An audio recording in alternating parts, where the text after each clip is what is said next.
جو میری شکایت ہے، میں نے اپنے ریفرنس کے اندر ایک پورشن میری ایک شکایت ہے، میں اس کو پریس نہیں کرتا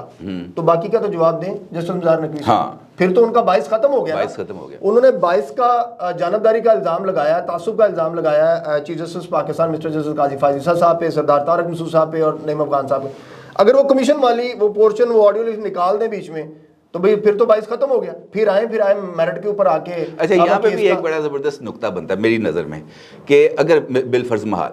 کہ جسٹس قاضی فائزی صاحب، جسٹس سردار طارق مسعود اور جسٹس نعیم افغان صاحب ان کو اور یہ جو ہے سپریم جوڈیشل کونسل کی کارروائی سے ہی اپنے آپ کو الگ کر لیتے ہیں، تو اس کی صورت میں میرا خیال ہے کہ جسٹس منصور علی شاہ صاحب آئیں گے کمیشن کے اندر اور جسٹس منیب اختر صاحب آئیں گے، جسٹس منیب اختر صاحب آئیں گے اور تیسرے آئیں گے جسٹس مین الدین صاحب۔ ہاں جی ٹھیک ہے جی۔ اس کا مطلب یہ ہے کہ وہاں پر جو پرپورشن آف ووٹنگ ہو جائے گا، جس طرح پہلے 3-2 سے آیا تھا، اب یہ شاید 4-2 سے آئے گا۔ دیکھیں وہ تو ایک ہائپوتھیٹیکل سی بات ہے، ممکن ہے کہ ایسا بھی ہو سکتا ہے، لیکن گزارش یہ ہے کہ سپریم جوڈیشل کونسل جو اب کی سپریم جوڈیشل کونسل ہے نا، اس کے اوپر پورے پاکستان کی نظر ہے۔ سپریم جوڈیشل کونسل نے بھی اگر ہمارا پرووائڈڈ مٹیریل ڈسکارڈ کرنا ہے تو اس کی کوئی وجہ بتانی ہے۔ ہاں ٹھیک ہے، ہم نے اب مارکیٹ ویلیوز کے جو وہاں پہ مارکیٹ ریٹ ہے اس کا ڈاکومنٹس اپنی درخواستوں کے ساتھ شکایات کے ساتھ لگے ہوئے ہیں، جو انہوں نے سیل ڈیڈز کی ہیں وہ لگے ہوئی ہیں، اور جو ان کی وہ جو 24 گھنٹے کی کاروائی ہے کہ 24 گھنٹے پہلے مکان بکا، وہ کیا کہانی ہے؟ وہ کہانی گزارش یہ ہے، وہ ایسے ہے نا کہ ایک اس پراپرٹی خاتون کے نام پر ہے، اس کی لیٹیگیشن سول کورٹ میں چل رہی ہے اور وہ طویل عرصے سے چل رہی ہے، اور وہ اچانک سے اس کا فیصلہ ہو جاتا ہے۔ وہ فیصلہ ہو جاتا ہے شہباز نامی ایک شخص ہے اس کے حق میں، اس خاتون کے تھے 3 بچے، اب شہباز صاحب اور ایک بڑا بچہ جو ہے وہ رجسٹری جو ہے اس کے نام پر ہو جاتی ہے، اور دیکھیں وہ کیسا خوش قسمت پاکستانی ہے کہ اس کو گاہک بھی پہلے سے تیار ملا، اور گاہک بھی دیکھیں کتنا خوش قسمت ہے کہ اس کو جو سیلر ہے وہ بھی تیار ملا، اور ان 2 بچوں کا حصہ، قانونی حصہ، شرعی حصہ جو ہے اس کا کوئی نام و نشان ہی نہیں ہے، اور انہوں نے 1 ہی گھنٹے کے اندر ادھر وہ شہباز کے نام پہ رجسٹری ہوتی ہے، اگلے ہی 24 گھنٹوں میں جج صاحب کے نام کے اوپر جو ہے وہ اس کا رجسٹری انتقال جو ہے وہ سارا کچھ ہو جاتا ہے۔ تو یہ اس ڈاکومنٹ کو سپریم جوڈیشل کونسل کہاں پھینکے گی؟ اور پھر جو سپریم جوڈیشل کونسل کے جواب میں انہوں نے جسٹس نقوی صاحب نے آبجیکشنز لیے نا کہ یہ رولز جو ہیں یہ آئین کے تحت نہیں بنے ہوئے، چونکہ آئین میں چونکہ باقی کمیشنز اور کونسلز کی حد تک جہاں پر پرووائڈڈ ہے کہ ان کو رولز بنانے کا اختیار ہے، لیکن سپریم جوڈیشل کونسل کو آرٹیکل 209 کے تحت اختیار نہیں دیا گیا، اس لیے وہ رولز نہیں بنا سکتے۔ تو میرا قانون کا طالب علم ہونے کے ناطے اس کا جواب صرف اتنا سا ہے کہ چونکہ جج صاحب نے نا ساری زندگی مشکوک انداز میں ضمانتیں لی اور دی ہیں، آئین پڑھا نہیں ہے انہوں نے۔ آئین پڑھا ہوتا نا تو وہ پھر اس طرح کا گراؤنڈ لیس آبجیکشن نہ لیتے۔ سپریم کورٹ کے متعدد فیصلے موجود ہیں جنہوں نے سپریم جوڈیشل کونسل کے ان رولز کو اتھینٹیکیٹ کیا ہوا ہے، اور اگر پرووائڈڈ نہیں ہے تو ممانت بھی نہیں ہے کہ سپریم جوڈیشل کونسل اپنے رولز نہیں بنا سکتی۔ بالکل، جب ممانت نہیں ہے اور ان سپریم جوڈیشل کونسل کے رولز کے تحت آج کے دن تک بہت ساری کاروائیاں ہو چکی ہیں، وہ سپریم کورٹ میں چیلنج ہو چکی ہیں، سپریم کورٹ نے ان رولز کو انڈوز کر دیا ہوا ہے، تو یہ کہنا کہ یہ رولز غیر آئینی ہیں اس لیے مجھے جو ہے رولز کے تحت نہیں سنا گا، تو میرے خیال میں یہ ایک گراؤنڈ لیس قسم کا آبجیکشن ہے، کیونکہ جسٹس نقوی صاحب کے پاس مٹیریل کا جواب دینے کے لیے کوئی چیز نہیں ہے۔ وہ لیگل نوٹس بھی تو آیا تھا آپ کو کیا؟ وہ لیگل نوٹس ان کے ساتھ انہوں نے اپنے صاحبزادوں کے ذریعے بھجوایا تھا بلیک میل کرنے کے لیے، استغاثہ انہوں نے دائر کیا ہوا ہے وہاں پہ، اس کو فائٹ کر رہے ہیں، کریں گے وہ بھی وکالت اپنا جو ہے وہ اپنا ہنر آزمائیں گے، ہم اپنا ہنر آزمائیں گے، یہ تو اوپن شٹ ہے، ان کو بالکل ایک کی بجائے 10 اور کر لیں، لیکن اس بات کا جواب دے دیں کہ انہوں نے سینٹ جونز پارک اور گلبرگ کی جو پراپرٹیز خریدی ہیں ان کا پیسہ کہاں سے ہے، اس کی رسیدیں نکال دیں جج صاحب۔ اچھا ساری باتیں چھوڑ دیں، جج صاحب اگر بہت سچے ہیں، بڑے ایماندار ہیں، تو میں ان کو اوپن چیلنج کرتا ہوں کہ وہ سپریم جوڈیشل کونسل میں درخواست دائر کریں کہ جی میرے کیس کی اوپن سماعت کریں، رکھیں اوپن سماعت، دودھ کا دودھ پانی کا پانی ہو جائے گا، ہم اپنے ڈاکومنٹس لے آئیں گے، وہ اپنا ڈیفینس لے آئیں، اگر ہم غلط ہوئے تو سپریم جوڈیشل کونسل ہمارے خلاف کارروائی کا آرڈر کر دے، کیونکہ سپریم جوڈیشل کونسل کے رولز یہ کہتے ہیں کہ اگر کوئی بندہ جعلی درخواست دے گا تو اس کے خلاف سپریم جوڈیشل کونسل کارروائی کر سکتی ہے۔ آرڈر کر سکتی ہے. اگر ہم غلط ہوئے تو ہم کر دیں, اگر جج صاحب غلط ہوئے تو جج صاحب کر دیں. اچھا, ماضی کے اندر ہم نے دیکھا کہ جس وقت اسی طرح کا ریفرنس موجودہ chief justice mister justice Qazi Faez عیسیٰ صاحب کے خلاف آیا تھا, تو اس وقت بہت سارے لوگ اس بات کا تقاضا کرتے تھے کہ جناب رسیدہ کر دو, قاضی صاحب لے کے آؤ. مطلب صدیق جان دیگر اس طرح کے لوگ جو ہیں وہ اس بات کا مطالبہ کیا کرتے تھے, بڑے دم اٹھا کے. اب صورتحال تھوڑی سی بدل گئی ہے, اب وہ کہتے ہیں جناب ملکہ دی رسیدہ. نہیں, یہ کیا سائنس ہے اس میں؟ سائنس دیکھیے, میں بات نا تھوڑی سی irrelevant ہو جائے گی لیکن اس سے ہے ریلیٹڈ. پرابلم یہ ہے کہ میرا پہلے دن سے یہ موقف ہے, ثاقب نثار صاحب کے دن سے میں اس بات کے اوپر اصولی طور کے اوپر کھڑا ہوا ہوں کہ آپ نے آئین کو, قانون کو, میرٹ کو اور سینیورٹی پرنسپل کو وائلیٹ کر کے سپریم کورٹ کو پروجیکٹ عمران خان کے تحت جن ججز کے ساتھ آلودہ کر دیا ہے نا, اگر آپ نے یہ آلودگی صاف نہیں کی تو پاکستان کے کسی شہری کو یہ توقع نہیں رکھنی چاہیے کہ سپریم کورٹ جو ہے وہ کبھی انصاف کر سکے گی. اس کی وجہ یہ ہے کہ جو جج خود ہی آؤٹ آف ٹرن آئے ہیں, میرٹ سے ہٹ کے آئے ہیں, ان سے یہ توقع کرنا کہ وہ انصاف کریں گے, یہ تو بے وقوفی والی بات ہو سکتی ہے کہ ان سے یہ توقع کرنا. جیسے شوکت عزیز صدیقی صاحب کا سٹیٹمنٹ آن ریکارڈ موجود ہے جس میں انہوں نے کہا کہ جسٹس نقوی صاحب کو جنرل فیض جو ہیں انہوں نے سپریم کورٹ میں. اچھا, اس کے لیے بھی بڑا دلچسپ ڈیولپمنٹ ہوئی ہے, میں نے دیکھا, لیکن شاید وہ میڈیا پہ اتنی زیادہ آئی نہیں. وہ جو جنرل مشرف کا کیس لگایا تھا جسٹس قاضی فائز عیسیٰ صاحب نے, اس کا آرڈر میں نے دیکھا ہے آج. اس آرڈر کے اندر وہ جو لاہور کے اندر جسٹس مزار علی اکبر نقوی صاحب کی سربراہی میں جو بینچ بنا تھا, اس نے جو کارروائی کی تھی اس کا سارے کا سارا ریکارڈ منگوا لیا انہوں نے. میں کہتا ہوں, میں آج آپ کے پروگرام میں یہ بطور پہلا پاکستانی یہ انکشاف کر رہا ہوں کہ وہ ساری پروسیڈنگ دودھ کا دودھ پانی کا پانی کر دے, کیونکہ جس وقت وہ پروسیڈنگ لاہور ہائی کورٹ میں چل رہی تھی, میں آپ کہہ لیں کہ کوئی ایک منٹ جو ہے وہ ضائع نہیں کرتا تھا, اس پروسیڈنگ کو اٹینڈ کرتا تھا. ایک دن اس پروسیڈنگ میں کیا ہوتا ہے, وہ اظہر صدیق, آنکھوں دیکھا حال, جی میرے آنکھوں دیکھا حال, میں نے خود دیکھا. اور جسٹس اظہر صدیق صاحب اور وہ تھے خواجہ طارق رحیم صاحب, وہ جو سپریم کورٹ لائف اسٹریم میں ایکسپوز ہوئے, ان سے کیس نہیں سنبھالا جا رہا تھا. تو اچانک کیا ہوتا ہے, ایک دن نا علی ظفر صاحب آگے عدالت میں بیٹھے ہوتے ہیں, نہ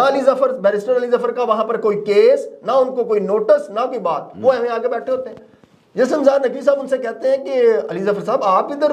خیریت سے ہوں, کہ سر میں ویسے ہی آج ہائی کورٹ آیا اور تو میں نے کہا کیس چل رہا تو میں اس کو اٹینڈ کر لوں. اور یہ بات ریکارڈ کی ہے, میں چیلنج کرتا ہوں, اس دن اگر بیرسٹر علی ظفر کا پوری ہائی کورٹ کے اندر کوئی بھی کیس لگا ہو تو میں ذمہ دار ہوں. وہ صرف اس کیس کے لیے آئے. جج صاحب نقوی صاحب نے ان کو کہا کہ چلیں پھر ہم آپ کو عدالتی معاون مقرر کر دیتے ہیں. تو انہوں نے کہا جی it will be honour for me. اچھا, انہوں نے پھر اپنی ریٹن سبمیشن جمع کروائی عدالتی معاون علی ظفر صاحب نے, اور اچانک جی اگلے دن انہوں نے, ایک دو دن کے بعد وہ اپنی ریٹن سبمیشنز جمع کروا دی. اب وہ ریٹن سبمیشنز جو ہیں ان کو جج صاحب نے اپنی پورے بینچ نے اپنی آبزرویشنز بنا کے فیصلے میں لکھا ہوا, یہ پڑھ لیں آپ. اگر وہ ریٹن عدالتی معاون کی سبمیشنز اس ریکارڈ میں نہ ہوں, میں ذمہ دار ہوں سر. اگر وہ سبمیشنز جج صاحب کی آبزرویشن آرڈر کا حصہ نہ ہو تب بھی میں ذمہ دار ہوں. یہ تو اس ملک میں ہوتا رہا ہے. یہ والے ججز اٹھا کے آپ نے سپریم کورٹ میں لگا دیے. اسی نقطے کو نا انہوں نے اپنے جواب کے اندر بھی جسٹس مزار علی اکبر نقوی صاحب نے لکھا. انہوں نے کہا جناب جب مجھے ایلیویٹ کیا جا رہا تھا سپریم کورٹ آف پاکستان میں, جوڈیشل کمیشن کی کارروائی چل رہی تھی, اس موقع پر لاہور میں ہونے والی اسی مقدمے کی کارروائی کی بیس پر موجودہ چیف جسٹس قاضی فائز عیسیٰ صاحب نے میری elevation from Lahore high court to supreme court of Pakistan اس پر اعتراض کیا تھا. اب چونکہ وہ میری اپوائنٹمنٹ ایز جج آف سپریم کورٹ پر اعتراض کر چکے ہیں, لہٰذا اس کا مطلب یہ ہے کہ وہ میرے حوالے سے کچھ باعث رکھتے ہیں اپنے ذہن میں, اور اس باعث کی وجہ سے ان کو میرے خلاف اس کارروائی میں شریک نہیں ہونا چاہیے. اس کا جواب یہ ہے کہ اس فیصلے میں, اور یہ جو پراپرٹی معزز جج صاحب نے سینٹ جانز پارک والی میں خریدی میں, اس میں کافی فرق ہے دورانیے میں, اس میں اور اس سے کوئی لینا دینا نہیں. وہ تو پورا پاکستان اس بات کو کہتا ہے کہ وہ غلط ہے. قاضی فائز صاحب بیچارہ اکیلا تھوڑی کہتے ہیں کہ آپ نے وہ غلط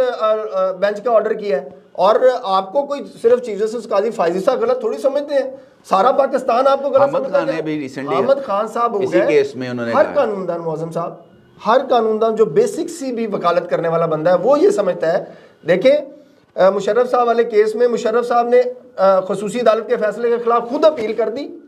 اس اپیل میں انہوں نے خصوصی عدالت کی حیثیت کو چیلنج نہیں کیا, سزا کو کیا, سزا کو صرف چیلنج کیا. پھر اس خصوصی عدالت کی بابت سپریم کورٹ کے 2 پہلے سے فیصلے آ چکے ہوئے تھے جنہوں نے یہ کہہ دیا کہ یہ ٹریبیونل ٹھیک ہے, ٹرائل کو انہوں نے ریگولیٹ کیا, رہنمائی فراہم کی کہ آپ ٹرائل ایسے کر لیں. ٹھیک, اس کے بعد پاکستان بار کونسل کی اس سزا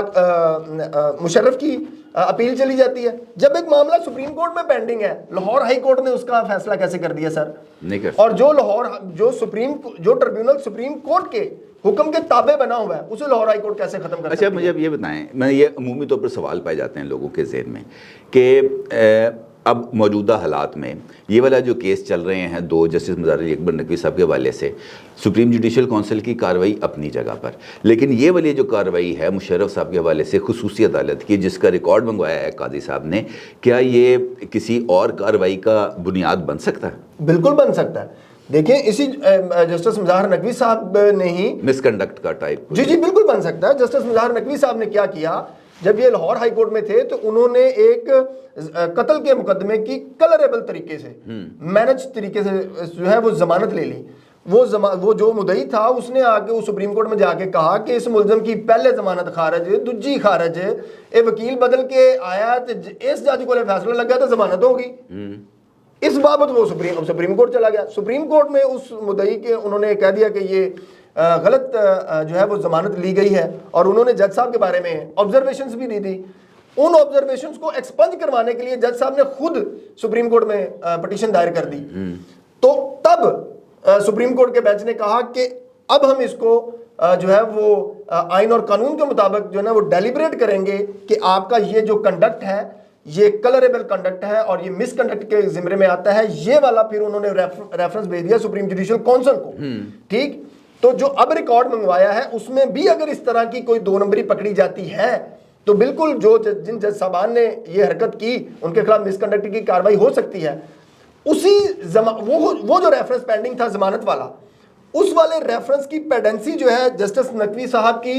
رکاوٹ پیدا کر رہی تھی سپریم کورٹ میں تعیناتی کے لیے, جس کی بابت جسٹس شوکت عزیز صدیقی صاحب نے بتایا کہ جنرل فیض حمید صاحب نے اپروچ کیا ساکن نثار صاحب کو, اور ساکن نثار صاحب چونکہ اس وقت فوج کے ٹاؤٹ کے طور پر کردار ادا کر رہے تھے, انہوں نے کہا جی کہ آپ آصف سعید کھوسا کو ریکیوز کرا لیں اور تسی مددی عدالت لاؤ کہ ایک ہو جی سپریم کورٹ تو بندہ کی سر پٹے کہ تہاڈے جرنیل جڑے نے سپریم کورٹ ریگولیٹ کردے پے نے. جنرل فیض نے کھوسے نوں کیا تو ریکیوز کر رہے ہو, ریکیوز ہو گیا, لایا ساڈا چیف جسٹس گزریا کھوسا. شرم نہیں آندی یہ گل کہندے ہوئے کہ ایک ایسا چیف جسٹس گزریا جہاں ایک جنرل دے کہندے ریکیوز کر گیا. مینوں بطور وکیل شرم آندی یار کہ میں اس طرح دے ججاں دے مطلب انہاں نوں چیف جسٹس کہنا چاہیے, شرم والی گل ہے. اور اس طرح ہو گیا معظم صاحب, اس قوم دے اوتے کڈا وڈا ظلم ہے. اور اس تو بعد نقوی صاحب اتنے سپریم کورٹ چلے گئے تو پھر نقوی صاحب کہندے نے کہ جی میرے نال امتیازی سلوک ہو رہا ہے. اب بھائی جسٹس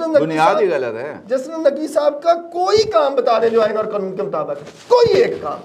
میں نے جب ریفرنس دائر کیا نا, آپ بلیو کریں میرے پاس نہ کوئی اب تک 120-30 کے قریب نا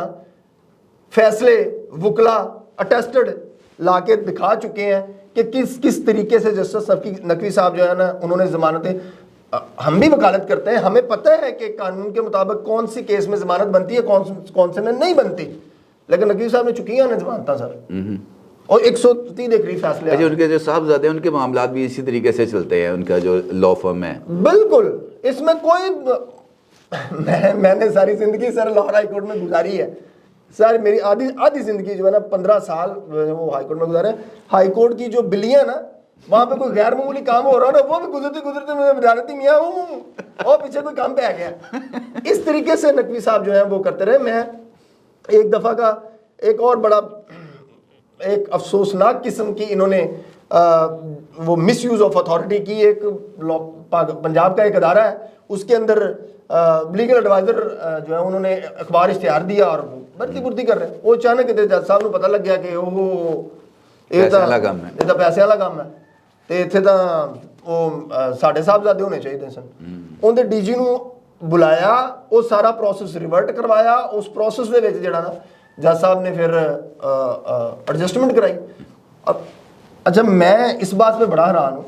آپ کی بھی زندگی گزر گئی, ہم بھی پاکستانی ہیں. پاکستان میں کوئی ایسا ڈیولپر پراپرٹی ڈیلر بتا دیں جو کسی شخص کو 5 کروڑ والا پلاٹ جو ہے وہ 5 لاکھ میں دے دے. لیکن ਜੱਜ ਸਾਹਿਬ ਦੇ ਪੁੱਤਰਾਂ ਨੂੰ ਦਿੱਤੇ ਨੇ। ਫਿਰ ਉਹੀ ਬੰਦੇ ਜਿਹੜੇ ਜੱਜ ਸਾਹਿਬ ਦੇ ਪੁੱਤਰਾਂ ਨੂੰ ਸਸਤੇ ਪਲਾਟ ਦਿੰਦੇ ਪਏ ਨੇ। ਮਲਕ ਰਿਆਜ਼ ਕਰ ਸਕਦਾ ਇਹ ਤਾਂ ਨਹੀਂ ਸਰ, ਮਲਕ ਰਿਆਜ਼ ਤੋਂ ਵਿਚਾਰਾ ਹੁਣ ਛੋਟਾ ਮਾਸੂਮ ਆਦਮੀ ਜੇ,